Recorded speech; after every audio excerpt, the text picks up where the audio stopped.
This time I'm going to wear my hat as being one of the participants in the Scottish COVID Response Consortium, which we'll be telling you a bit more about. Okay, so basically I'm going to tell you about what EPIC did and then just kind of run through some of the lessons that we think could reasonably learn from our experiences. So we're very, very pleased that VSAS and Animal Health and Welfare Division were open to the idea of us trying to do some COVID work. With some very reasonable and sensible caveats that we did make efforts to maintain our core kind of delivery, for animal health and welfare, as mentioned by the ongoing work in avian influenza over the 2 winters. But subject to that, we were able to try and basically deliver some useful work on COVID. But it's fair to say that certainly a lot of us were also keeping one eye on the longer term advantage to animal health and welfare work throughout the whole process. The main mechanism for us doing this was the Scottish COVID Response Consortium, which we'll just call SCRC from this point onwards. So this was basically a group from EPIC, a group of some of my other colleagues from BIOS, and a group of some of our other colleagues from the Boyd Orr Institute at the University of Glasgow. And actually, Richard Reeve from the Boyd Orr was our kind of the lead on the activity. And unfortunately, he can't be here today because of the strike action.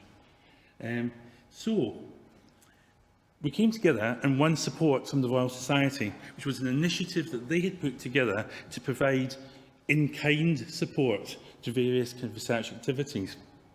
And with all great resources, let's see what we can get out of this. So we were successful in winning this. And we got such great resource.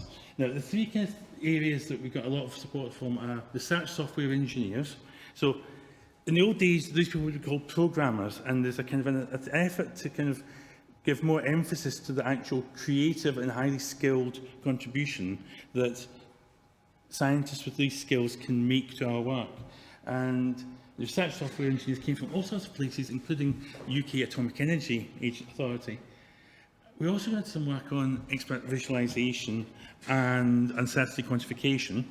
But we're not going to talk about those because I don't know as much about them. And although they're interesting and they are kind of progressing, I'm going to focus more on the main pathways out of this SCRC that are feeding into EPIC 4. What was nice was, to be honest, I think it did start off being a bit transactional. We were thinking, great, we could do some work and get some people to do some work for us. But it's been really nice. It has evolved into genuine collaborations. Mark Birchley is now having successfully won further money in a collaborative project from UKRI to progress this stuff onwards. So, the first area of work I'm going to talk about is some of our modelling activities. So these were the 5 EPIC scientists who did most in terms of developing modelling capability in COVID. I'm not going to talk about the work that Thibault and Paul did, not because their models weren't good, they were very, very good, but it's because the other 3, again, there's a more clear pathway from what they did into what we're going to be moving forward in. So, looking at what we do in EPIC, if there was an incursion of an exotic notifiable disease, I strongly would argue that what we most need is a particular type of model. Very, very, very much data-driven, not assuming that the last epidemic will be the same as the next one. Now, there's probably nobody in the room that actually understands the significance of the map on the left-hand side there. People who were around in the late 60s would definitely recognise it without blinking. That was the FMD outbreak in the late 60s. Whereas the one on the right we all recognise still has been 2001. There were different epidemics. There was no viral plume, or no major viral plume in 2001 the way there was in the 60s. So it's much better to basically not make strong, wide-ranging assumptions about how things are going to behave. It's better to actually look at the data. How is the epidemic evolving in the system as it is currently in place? But then the model does have to be complex enough to answer the questions that we want. So this is a particular type of model that's worth pursuing. And the work that my colleague Chris Pooley did for COVID was very well directed towards this objective. Poor Chris, he joined BIOS and EPIC 1 week after lockdown started. So he's probably very, very happy to be here today and meeting us all. His focus was on this type of very rapid inference, being able to get data in and turn it into meaningful evidence very, very quickly. So he developed a model for COVID-19, and the maps there on the right show some of his inferred maps of R, which is now, at least I don't need to explain to anybody what that is, at different snapshots just before lockdown. You can see things were spreading rapidly, and then just after lockdown, and then 1 week after lockdown, thus showing the actual efficacy of what was done in terms of government policy. So the key things here is it's data-driven, and so it's applicable to any kind of disease that has got, where we can get data, and it's got like a spatial temporal structure that we're interested in understanding, which pretty much summarises any exotic disease incursion that's notifiable. So the plan would be to move this work forward into diseases like ASF and FMD. Another major strand of work was done by Sibylla at the University of Glasgow, and Theo has helpfully talked about some of this model structure already this morning. It's the FMD movement and standstill model. Again, its particular attribute, which I think makes it appropriate for that purpose, was that it's focused on the individual, in this case, the individual premises, but also has got the large-scale kind of structure over the whole country, which actually meant that it mapped really quite sensibly across the COVID contact tracing problems. Same issue. You're interested in the individual and their interaction with a much wider collective. So that model gives an appropriate framework for this work. Whether what you're trying to do is establish, what sort of contact protocols should you be tightening up in? How long should people isolate for? How to improve the process? Which parts of the process should you invest money in to speed up? Is it worthwhile trying to basically contact people 24 hours after rather than 48 hours? That's the thing that this model is very, very good at. So Sibylla had developed this model. To be honest, we did not manage to get any traction on it being used for public health purposes. And it kind of plays into one of the kind of key lessons which we knew already, but it just reinforces it. That this time that this is best done by co-construction in advance, because then the actual assumptions that the policy people want to make are already built in, the trusted relationships are there, and there's a readiness and willingness to understand and engage. The third bit of modelling I'm going to talk about is, again, a different type of model, where we're not going to try to infer from data so much about what is actually going on, but we want to run lots and lots of different simulations to explore what might happen at a very, very fine spatial temporal granulation. So we assume that we know roughly how things are going to spread, perhaps using some of the information that Sam can provide for avian influenza from her phylogenetic generalised model. But we wanted to run the model very, very quickly. So this is where we get into very unhealthiness. Because Claire Harris, who again had joined BIOS fairly soon before lockdown in the previous year, had a model that she had been working on in her PhD to model biodiversity at a very, very fine spatial temporal scale. So what she did within the SCRC consortium was to re-engineer it to include spread, because that's what diseases do. And actually a lot of very clever mechanisms to be very flexible in modelling that spread. Now, I'm not going to go into this slide in detail. The key point being is that a lot of the things that we want to get from the type of model that we'd be wanting for avian influenza or any vector-borne disease, for that matter, has now been put in place in this COVID model. Plus, but one of the bits I think is very important, it can incorporate very highly detailed covariate data. So again, as Sam's presenting, some parts of the country have got lots of wildfire, other parts of the country don't. If we have that data, it can be built into the model which then will run very, very rapidly and let us explore a lot of different scenarios to inform policy. So I've talked about 3 very different models, and I find it quite useful to, at this point, to step back and say, well, how does this all hang together? Because it's definitely useful to think about why are we doing any particular piece of modelling work. But the reason why is usually depends on the how and when and who. So the choice of methodology which will be totally driven by why we're actually doing the work. These are 3 very different models for very different purposes.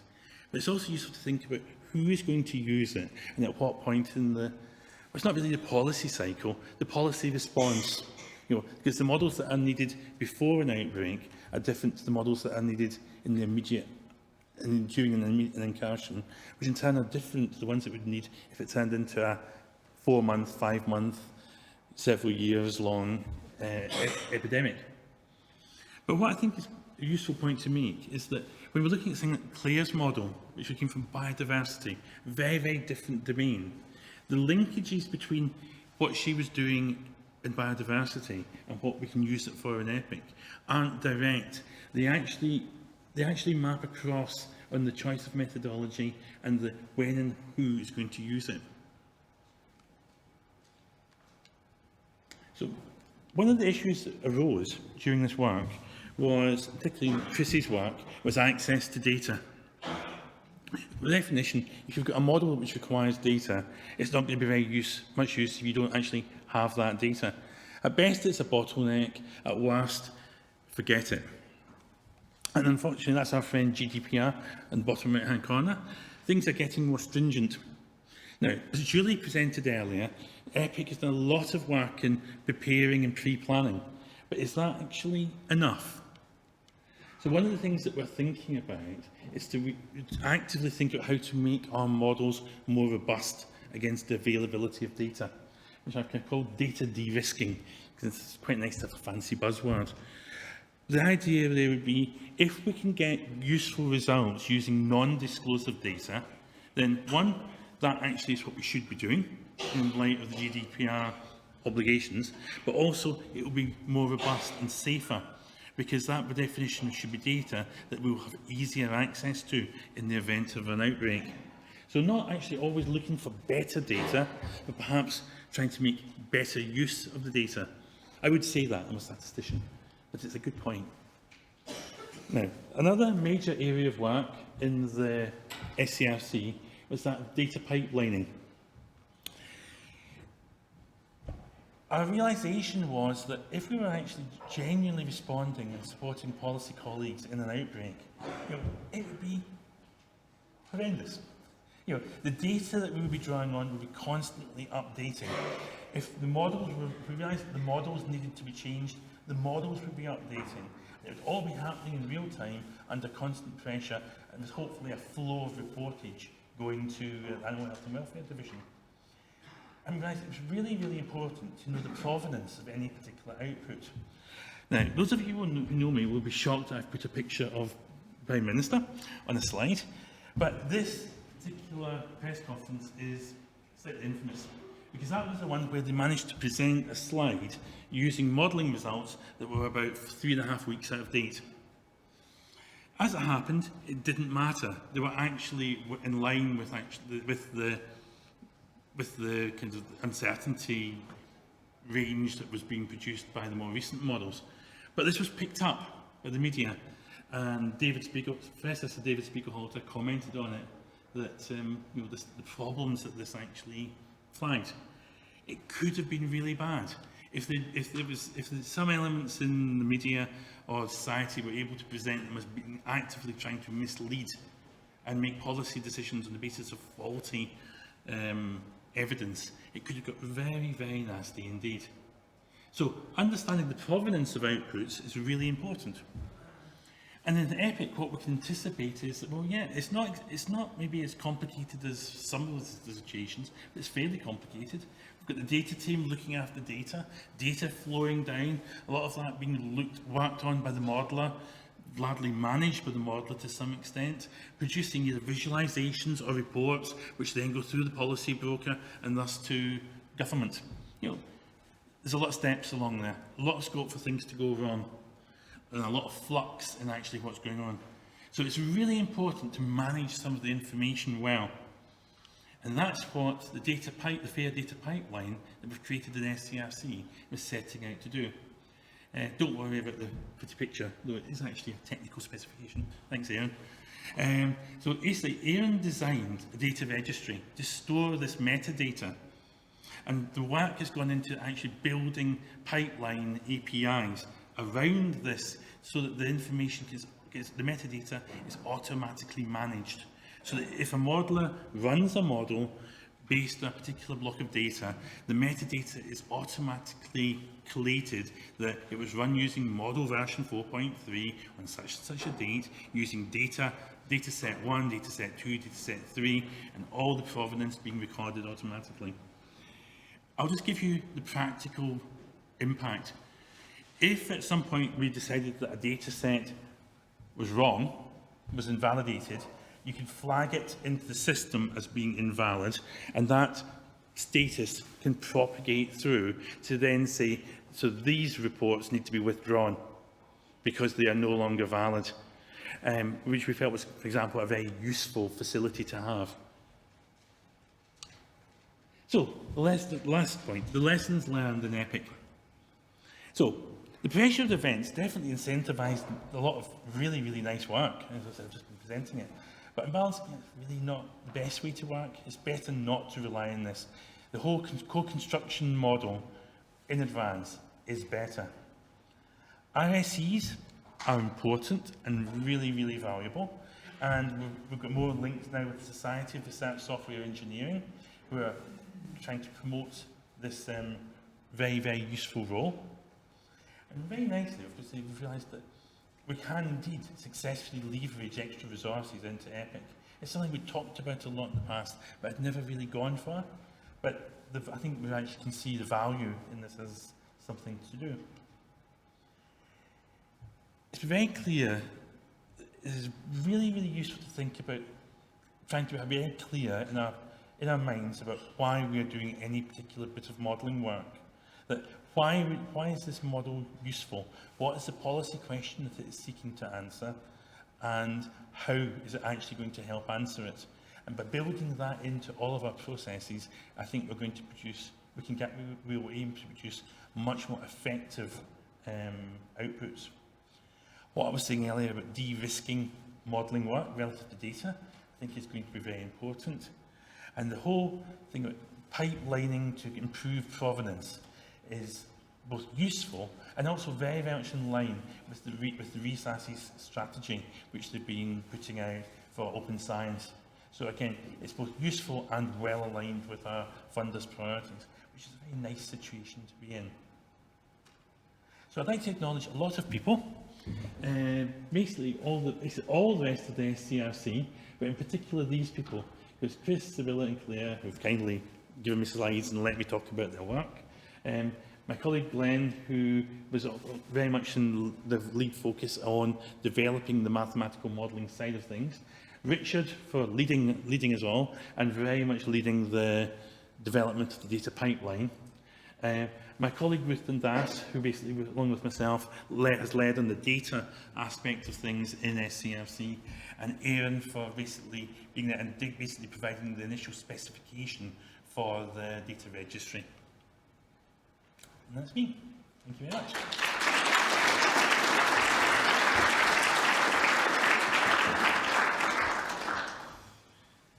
Ooh.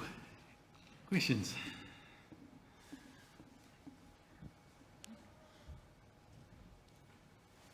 If Ali's still online, this is probably a good time to ask your pipeline question again. And Nick. So, thank you, Iain.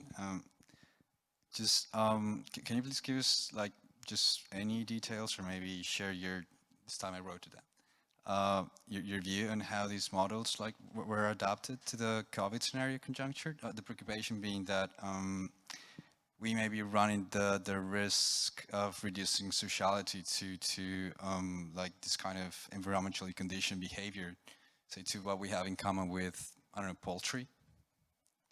I'm sorry, the sound is actually genuinely really hard. Could you give me the key point again? I'll read it please? again, maybe. Just wondering if maybe you could please give us some details or your view on how these models were adapted to the COVID scenario.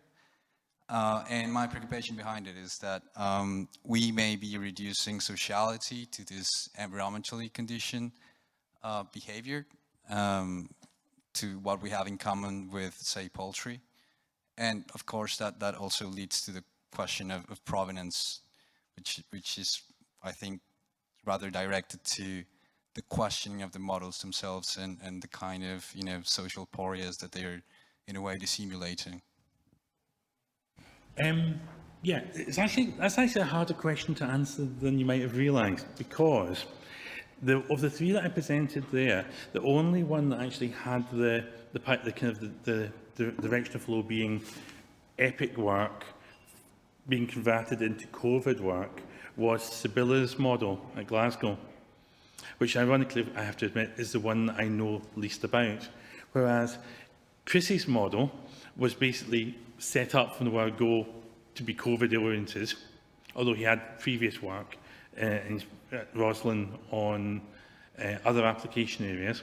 And similarly, Claire's model was taking it from biodiversity into COVID, and now the longer-term plan is to move them from the COVID into animal health applications. So I think a lot of what we did doesn't actually map to your kind of model of the change, and I think the kind of some of the underlying question isn't really there to the same extent. Sorry.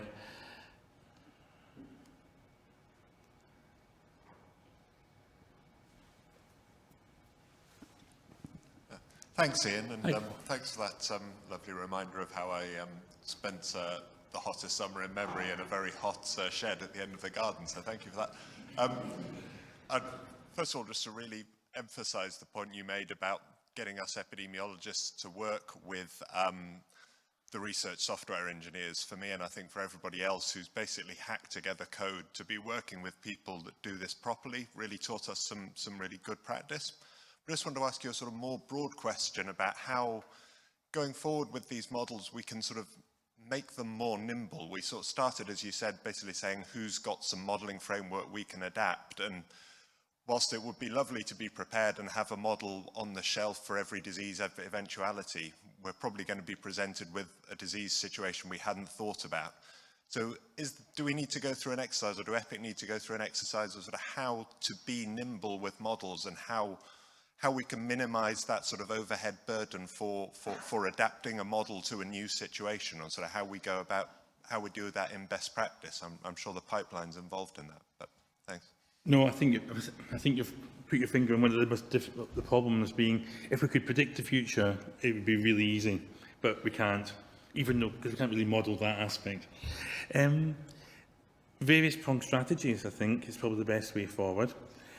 One thing which we are planning to do in EPIC 4 is actually the opposite of what you've suggested as part of the portfolio, which is to engage with the work that T1 has been doing already, talking to policy colleagues and continuing to engage with policy colleagues, obviously, to identify priority questions that we can anticipate being asked in the event of particular incursions. And then actively seeking to kind of create a kind of a qualitative meta model, is that the right term? To actually, what will that situation be? What will it be like? What data will we have access to? What modelers will we have access to? And basically, if necessary, then fine-tuning our response. So basically, we're concerned we will have an algorithm that we want to use. If we don't, we'll have to write it, to answer that particular policy question. But in that wider context of also, okay, there's no point having an algorithm that answers the question where it's assuming that we will have access to a full data set, when actually the policy requirement is for us to be providing evidence a day before the main data flow comes on tap, and we'll be making do with patchy data, so that trying to actively understand the context that the question is going to be asked, modelling it, and actually trying to fine-tune our response in advance, obviously deals with the known unknowns. The unknown unknowns are more difficult, which is what your question was kind of tapping into. And one of the ways that we're going to try and do that is to try and do some more work in what's going to be Challenge 6, to bring all the quantitative people and actually some of the other EPIC researchers together on an annual basis to kind of focus on particular issues. So it's like, what are we going to do about avian influenza?